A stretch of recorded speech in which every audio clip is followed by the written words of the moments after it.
Ed called him an actor's enemy and said his movies were terrible.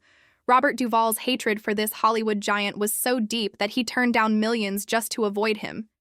Their bitter feud got so bad that even John Wayne had to step in and break it up. When asked about working with him again, Duvall's response was brutal. Never. I don't care if I never do. The shocking identity of Duvall's most hated co-star will leave you speechless. Robert Duvall was born on January 5, 1931, in San Diego, California. His family had deep roots in both the military and the arts. His mother, Mildred, loved acting and often performed in local theater. On her side, Duvall was related to Confederate General Robert E. Lee, a connection that would later influence one of his biggest film roles. His father, William, was a highly respected officer in the Navy and became a captain at just 39 years old. Growing up in a military family meant structure and discipline. The Duvalls moved often, living on naval bases in places like Maryland, Rhode Island, and Virginia. Most of Robert's childhood was spent in Annapolis. His father hoped he would join the Navy too, but Robert wasn't interested. He later said he wasn't good at much in school, except acting. His passion for acting started early, first at Severn School in Maryland and then at the Principia in Missouri. After finishing high school, he followed that interest and studied drama at Principia College in Illinois. He graduated in 1953 with a drama degree, but life had other plans before he could start acting full-time. That same year, he joined the Army. He served for about a year just after the Korean War ended and was stationed at Camp Gordon in Georgia. His military career didn't mirror his father's. He only reached the rank of private first class and often joked about his lack of military skill. Still, something important happened during that time. He got involved in a local theater production. That small role in a play called Room Service reminded him of what he really wanted to do. In 1955, he made a big move. He packed his things and went to New York City to study acting seriously at the neighborhood Playhouse School of the Theater. The school taught the Sanford Meisner technique, which focused on being natural and emotionally real on stage. He wasn't alone. His classmates included Dustin Hoffman, Gene Hackman, and James Caan. They were all young, broke, and determined. Life in New York wasn't easy. Duvall took any job he could find just to pay rent. He sorted mail, worked in retail, and even drove trucks. These jobs didn't involve acting but helped him understand ordinary people, a skill that later gave his characters more depth. He shared small apartments with Hoffman and Hackman, often taking turns sleeping on a fold-out couch. They struggled together but kept going. Years later, the three of them would become legends in Hollywood with dozens of Oscar nominations and several wins between them. Duvall's first real chance came on stage when he got noticed for his role as a troubled man in The Midnight Caller. That performance caught the eye of writer Horton Foote, who later helped him land even bigger roles. Duvall kept proving himself in demanding plays like A View from the Bridge, which won him an Obie Award in 1965. But it was a quiet yet powerful film role that introduced him to the world. In 1962, he played Boo Radley in To Kill a Mockingbird. Boo doesn't speak a word in the film, but Duvall made the character unforgettable. He captured Boo's mystery and kindness with just his eyes and body language. Horton Foote had seen him on stage and believed he was perfect for the role. Author Harper Lee agreed. She sent a telegram saying simply, "Hey, Boo." To prepare for the role, Duvall avoided sunlight for weeks to look pale and ghost-like. He dyed his hair blonde to match Boo's description in the book. These small choices helped him disappear into the role. The movie keeps Boo off-screen until the end, building suspense. When Scout finally meets him and softly says, "Hey, Boo," it's a quiet, emotional moment. He turns out to be the one who protects Scout and her brother, not the monster some believed he was. Boo becomes the story's symbol of innocence, the mockingbird, who shouldn't be harmed. Duvall originally had one line in the film, but it was cut. However, he didn't need words. His performance was powerful without them. Robert Duvall's role as Tom Hagen in the Godfather movies is still one of the most unforgettable performances in film history. Hagen wasn't just the Corleone family's lawyer. He was their trusted advisor, the man who solved problems with words instead of violence. Duvall played him with quiet strength. While Hagen was part of the family, he never truly fit in. Vito. Corleone adopted him as a child, but his German-Irish background always made him feel like an outsider. He wasn't like Sonny or Michael. He didn't chase power or act on emotion. Hagen was calm, logical, and always thinking ahead. When The Godfather hit theaters in 1972, Duvall's performance stood out. Hagen wasn't just a side character. He was present in every major decision, often smoothing things over or handling tense situations. One of his most famous moments came early on during a visit to Hollywood producer Jack Woltz. Hagen asked nicely for Johnny Fontane to be cast in a film. When that didn't work, the Corleones sent a message. Woltz woke up to find his prized horse's head in bed with him.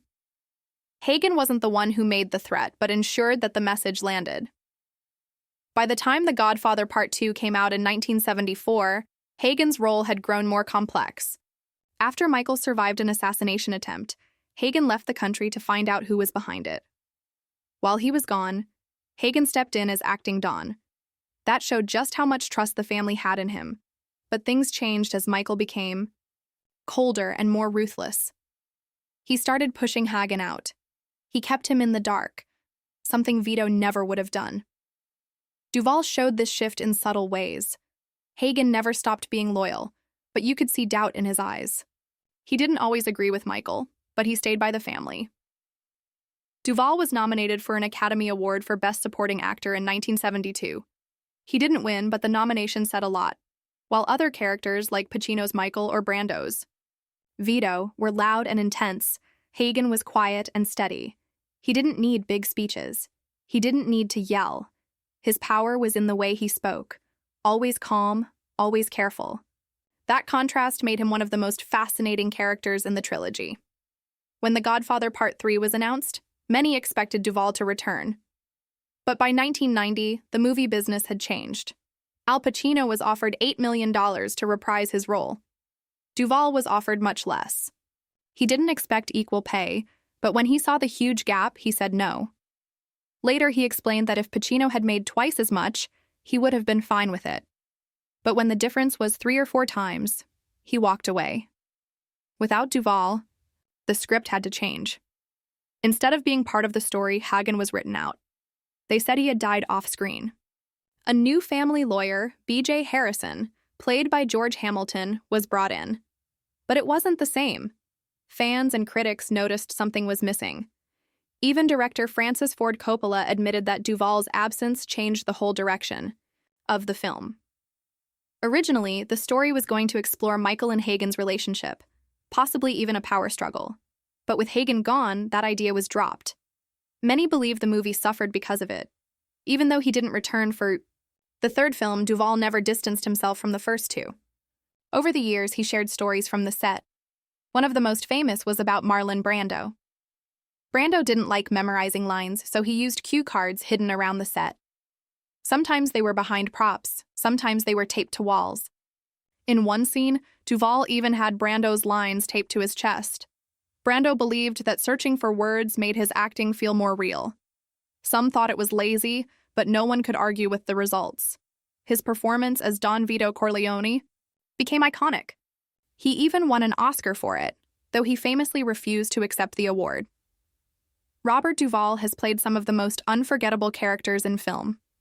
His roles feel larger than life, yet they always seem real.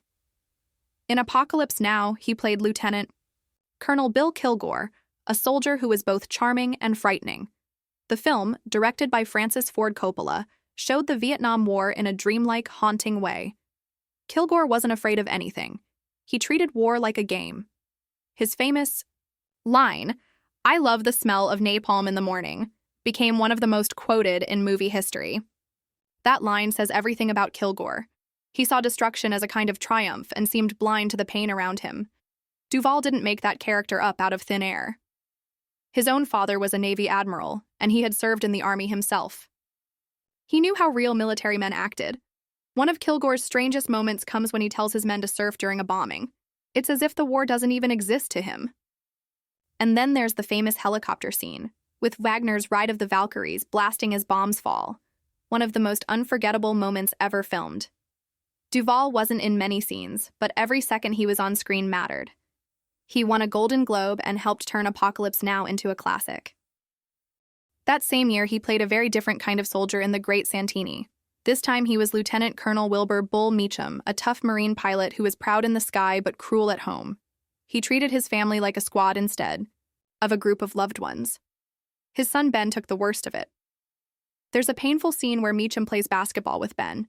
When Ben finally wins, Meacham doesn't take it well.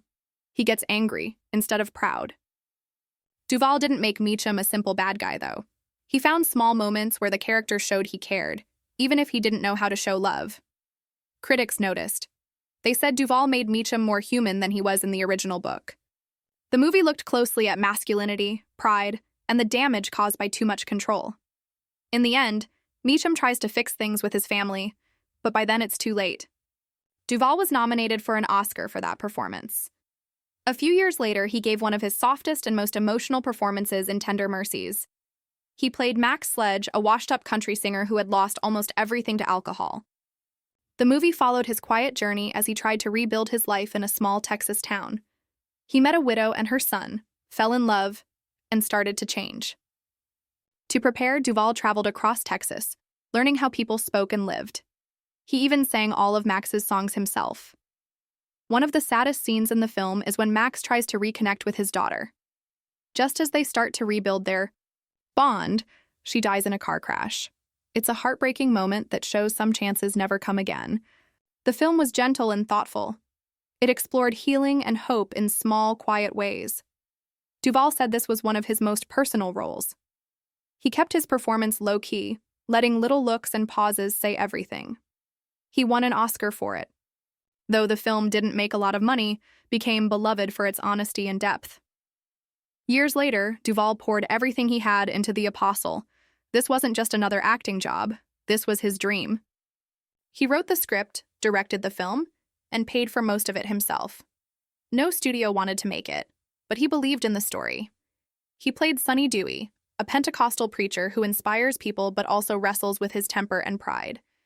After hitting a man in a rage, Sonny baptizes himself and tries to start over in a small Louisiana town. The movie was shot in just 7 weeks. Many of the extras were real churchgoers. That gave the scenes an energy that felt real, not staged. Sonny was both kind and complicated.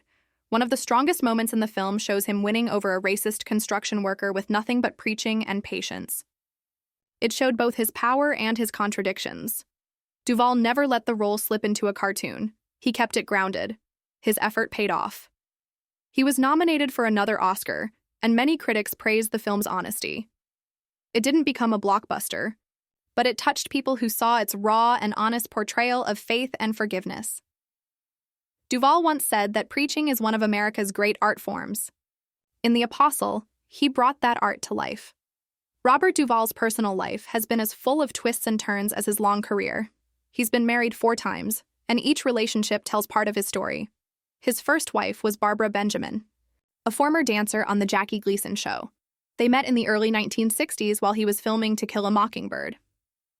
When they got married in 1964, Barbara already had 2 daughters, Nancy and Susan, from a previous relationship. Duvall was still finding his place in Hollywood then, but soon his career took off with films like The Godfather. Fame brought success, but it also brought pressure. Their marriage ended in 1975. He doesn't talk much about those years, but it was a time of growth for him. Barbara passed away many years later, in 2019 in New York City. 7 years after that divorce, Duvall married again, this time to actress Gail Youngs in 1982. She came from a family full of actors, including John Savage, Robin Young, and Jim Youngs. The two worked together on Tender Mercies, the film that won Duvall his Academy Award. They seemed to have a strong bond through acting, but it wasn't enough to keep their marriage going. By 1986, they had separated. Duvall had once said he'd never marry an actress, but he made an exception for Gail. It's hard to say whether working in the same field played a part in their split, but it couldn't have been easy. In 1991, he married for the 3rd time. His wife, Sharon Brophy, was a professional dancer. They connected through their love of dancing, especially Argentine tango. Sharon even became his tango teacher at one point, but even that special connection wasn't enough to hold the marriage together. They divorced in 1996. Unlike Duvall's earlier wives, Sharon stayed out of the spotlight after the split. That same year, something unexpected happened. Duvall met Luciana Pedraza, an Argentine actress and filmmaker. She didn't recognize him at first and invited him to a party. Despite the 41-year age gap, they hit it off right away. Luciana, born in Argentina in 1972, was the oldest of 5 sisters and had earned an MBA before turning to film. Over time, they worked together on movies like Assassination Tango and Wild Horses. Their shared love for tango became a big part of their relationship. They got married in 2005 and have stayed together ever since. Along with their work and dancing, they also started a charity, the Robert Duvall Children's Fund, to help children and families in need, especially in Argentina. Even though he's been married 4 times, Duvall has never had children. He doesn't often talk about it. In one interview, he jokingly said he was shooting blanks, but that's about all he shared. Whether by choice or not, he's never shown regret. As his personal life moved through these chapters, Duvall kept building an impressive career. One of his most loved roles came in Lonesome Dove in 1989. He played Gus McCrae, a retired Texas Ranger going on one last cattle drive with his old partner, played by Tommy Lee Jones. The miniseries was a huge success and brought new life to the Western genre. Over 4 nights, more than 26 million people tuned in. Duvall made Gus warm, funny, and real. He later said it was his favorite role, even more than The Godfather. Lonesome Dove earned many awards, including 7 Emmys. Although Duvall didn't win for Best Actor, James Woods took that one. He did win a Golden Globe. Gus's death in the series was both heartbreaking and powerful. His line, "It ain't about dying, Woodrow, it's about living," stuck with audiences. Critics praised Duvall for bringing real depth to the character. Gus wasn't just a cowboy, he was fully human. In the early 90s, Duvall took on 2 tough historical roles. In 1992, he played Soviet leader Joseph Stalin in an HBO movie that showed Stalin's rise to power. The film was made in Russia just before the Soviet Union fell, which gave it an extra layer of realism. Duvall studied hard for the role, watching old footage and talking to historians. He called Stalin a street gangster, full of fear and control. His performance earned him another Golden Globe. In 1996, he played another chilling figure, Adolf Eichmann, one of the architects of the Holocaust, in The Man Who Captured Eichmann. The story followed Eichmann's capture in Argentina and the events leading to his trial in Israel. Duvall portrayed him not as a monster, but as a man who committed evil with cold detachment. It was a disturbing, powerful performance that earned him another Emmy nomination. Even as he grew older, Duvall kept taking on meaningful roles. In 1998, he starred in a civil action as Jerome Fasher, a smart and strategic lawyer defending companies. Accused of polluting a town's water, he didn't play the character as evil, just as a man doing his job. The role earned him an Oscar nomination. In 2009, he played Felix Bush in Get Low, a reclusive man in 1930s Tennessee who wants to throw his own funeral while he's still alive. The movie was about guilt, secrets, and redemption. Many critics said it was one of his best performances. Robert Duvall has never been one to hold back.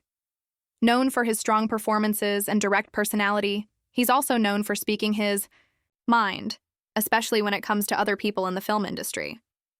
Over the years, he's made it clear that he has high standards and little patience for anything less. One of the people he was most critical of was director Stanley Kubrick.